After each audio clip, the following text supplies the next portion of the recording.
दोस्तों, हदीस पाक का मफ़हूम है कि मुसलमान और काफिर में फ़र्क करने वाली चीज़ नमाज ही है। अब किसी हुजूम में जहां मुसलमान भी हों और गैर मुस्लिम भी मौजूद हों तो कोई तो चीज़ ऐसी होनी चाहिए जो इनमें फ़र्क करे। तो याद रहे ये नमाज ही है। जब नमाज का वक्त होगा तो इस हुजूम में मौजूद मुसलमान फ़ौरन नमाज के लिए चल पड़ेंगे और अपनी नमाज अदा करेंगे, क्योंकि मुसलमान पर 5 वक्त की नमाज़ पढ़ना फ़र्ज़ है। अगरचे मौजूदा दौर में नमाज की परवाह करने में मुसलमान कोताही का मुजाहिरा कर रहा है, लेकिन फिर भी ऐसे लोग भी ज़रूर मौजूद हैं जो अपनी नमाज का एहतमाम करते हैं। जो भी हालात हों वो अपनी नमाज अदा करते हैं। आज की इस वीडियो में हम आपको एक ऐसे ही मुसलमान की कहानी सुनाने जा रहे हैं जिसने नमाज में ऐसी दिलजमी का मुजाहिरा किया जिसकी मिसाल बहुत कम मिलती है। ये वाक़या कहाँ का है और इस मुसलमान भाई के साथ क्या हुआ? जब ये मुसलमान भाई नमाज़ पढ़ रहा था तो औरत ने इसके साथ क्या किया, आज की इस वीडियो में हम आपको बताएंगे।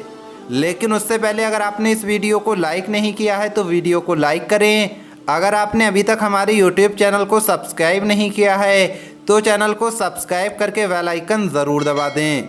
तो चलिए वीडियो शुरू करते हैं। दोस्तों, नमाज को मोमिन की मेराज कहा गया है और हकीकत में मुसलमान को अपनी नमाज ऐसी ही बनानी चाहिए कि जब वो नमाज में मसरूफ़ हो तो उसको बाकी किसी भी चीज़ का ख्याल ना आए और फिर दुनिया की कोई भी चीज़ उसको अपनी जानिब मुतवज्जे ना कर सके। जैसे कि सहाबा की नमाज़ें थी, हमें भी अपनी नमाज को इसी तरह बनाने की ज़रूरत है ताकि दुनिया की कोई ताकत हमारी नमाज में खलल पैदा ना कर सके।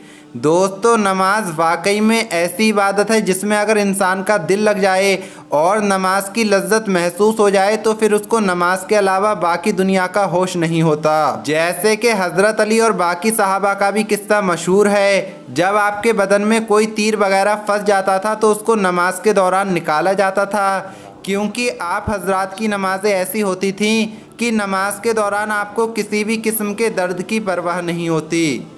दोस्तों, नमाज हकीकत में ऐसी इबादत है जिसमें इंसान के राब्ते अल्लाह के साथ जुड़ जाते हैं। जैसे ही मुसलमान तकबीर तहरीमा कहता है, नमाज के लिए कानों तक हाथ उठाता है तो वो हर काम को अपने लिए हराम कर देता है सिवाय नमाज और अल्लाह के साथ हम कलाम होने के। अकाबिरीन का कहना है कि जब बंदा तकबीर तहरीमा के लिए दोनों हाथों को अपने कानों तक उठाता है तो गोया वो अपने हाथों से ये इशारा करता है कि उसने दुनिया के तमाम मामले और ख्यालात को पीछे फेंक दिया है और अब सिर्फ अल्लाह के साथ उसका राब्ता है। याद रहे कि असल नमाज वही है जिसमें दिल और ध्यान दुनिया में ना रहे। लेकिन आज हम लोग खड़े तो नमाज में होते हैं लेकिन हमारा ध्यान कहीं और होता है।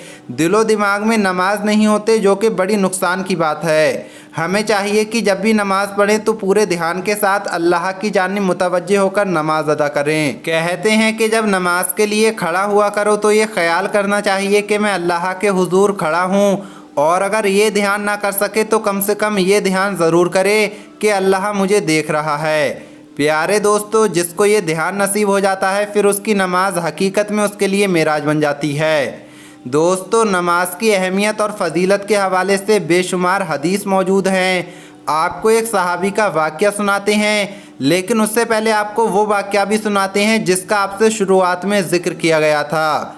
दोस्तों, ये वीडियो जो आप अपनी स्क्रीन पर देख रहे हैं किसी यूरोपियन मुल्क की मालूम होती है, जिसमें देखा जा सकता है कि एक मुसलमान है जो नमाज अदा कर रहा है और उसके आगे एक औरत अजीब तरह का मुजाहिरा कर रही है ताकि उस मुसलमान की नमाज को ख़राब कर सके।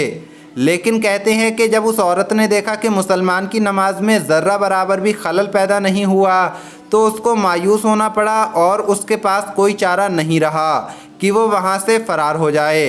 दोस्तों, इस मुसलमान नौजवान को हकीकत में दाद देनी चाहिए और यही मुसलमान की पहचान है। जैसा कि वीडियो के शुरू में ही हदीस का बयान किया गया कि मुसलमान और काफिर में फ़र्क करने वाली चीज़ नमाज ही है। दोस्तों, शायद इन गैर मुस्लिमों को इस मुसलमान की इबादत अजीब दिखाई दी तो वो तमाशा करने लगे, लेकिन एक बदबख्त औरत ने बेशर्मी की हदें पार कर दी और मुसलमान की इबादत को ख़राब करने की हद से ज़्यादा कोशिश की।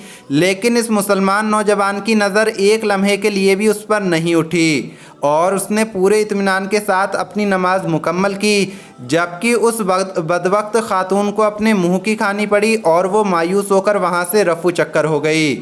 اور یاد رہے، ہمیں چاہیے کہ ہم اپنی نماز کو ایسا بنائیں تاکہ آس پاس کیا ہو رہا ہے اس کی ہمیں خبر تک نہ رہے۔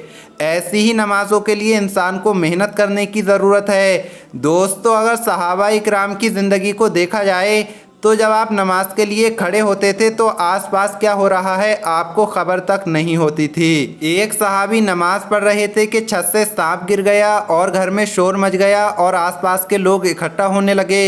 لوگوں نے اکٹھا ہو کر سانپ کو مار دیا، اور جب ان صحابی نے نماز مکمل کی تو وہ پوچھنے لگے کہ کچھ شور ہوا تھا، خیریت تو ہے، سب ٹھیک ٹھاک تو ہے؟ تو گھر والوں نے کہا آپ کا بھلا ہو، گھر میں سانپ آ گیا جس کو محلے کے لوگوں نے آ کر مارا ہے اور آپ کو خبر بھی نہ ہوئی۔ دوستو، صحابہ کی نماز حقیقت میں ایسی ہی تھی، اگر پاس میں کوئی ڈھول بھی بجاتا تو ان کی نماز میں خلل نہ آتا تھا۔ ہمیں بھی چاہیے کہ ہم اپنی نماز پر ایسی محنت کریں ہماری نماز میں بھی کسی بات کا خلل نہ آئے، لیکن افسوس کہ ہماری نماز میں تو اگر مکھی بھی ہمارے جسم پر بیٹھ جائے تو خلل پیدا ہو جاتا ہے۔ دوستو، جہاں تک بات ہے نماز کی فضیلت کی، تو نماز کی فضیلت کے بارے میں بے شمار حدیث ہیں، اور نماز کی فضیلت کے بارے میں اگر آپ ویڈیو دیکھنا چاہتے ہیں تو ہمارے چینل پر پہلے سے ویڈیو موجود ہے، آپ دیکھ سکتے ہیں۔ بہرحال پیارے دوستو، نماز ہر مسلمان پر فرض ہے، اور یاد رکھنا جس دن فجر کی نماز میں جمعے کے برابر لوگ آنا شروع ہو جائیں تو پوری دنیا میں مسلمانوں کا ہی بول بالا ہوگا اور کوئی بھی مسلمانوں سے لڑنے کی غلطی نہیں کرے گا۔ اللہ سے دعا کرتے ہیں کہ اللہ پاک ہمیں نماز پڑھنے کی توفیق عطا فرمائے اور کہنے سننے سے زیادہ عمل کرنے کی توفیق عطا فرمائے، آمین یا رب العالمین۔ ملیں گے اگلی ویڈیو میں، اللہ حافظ۔